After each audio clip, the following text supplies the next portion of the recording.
رسول اللہ تھے اس دم مقیم خانہ ارقم، حضوری میں جناب حمزہ و ابوبکر تھے ہمدم، نحیف و ناتواں کچھ اور اہل اللہ بیٹھے تھے، خدا سے لو لگائے دو جہاں کے شاہ بیٹھے تھے،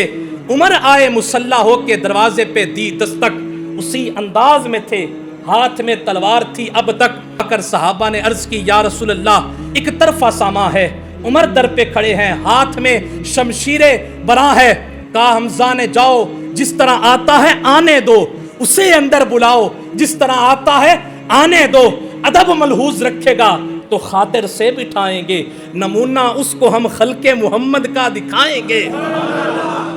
ادب ملحوظ رکھے گا تو خاطر سے بٹھائیں گے، نمونہ اس کو ہم خلق محمد کا دکھائیں گے، اگر نیت نہیں اچھی تو اس کو قتل کر دوں گا، اسی کی تیغ سے سر کاٹ کے چھاتی پہ دھر دوں گا۔ رسول اللہ سن کر مسکرائے اور فرمایا بلا لو ذرا دیکھیں کس دن میں ہے ابن خطاب آیا، عمر داخل ہوئے اندر تو اٹھے حضرت والا،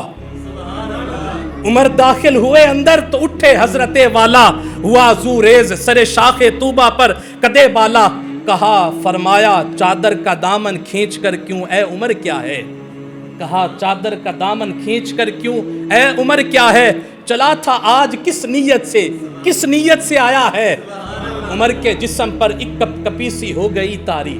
عمر کے جسم پر ایک کپ کپی سی ہو گئی تاری، وہیں سر جھک گیا آنکھوں سے آنسو ہو گئے جاری، ادب سے عرض کی حاضر ہوا ہوں سر جھکانے کو، خدا پر اور رسول پاک پر ایمان لانے کو، کہنا تھا کہ ہر جانب صدائے مرحبا گونجی، فضا میں نعرہ اللہ اکبر کی صدا گونجی،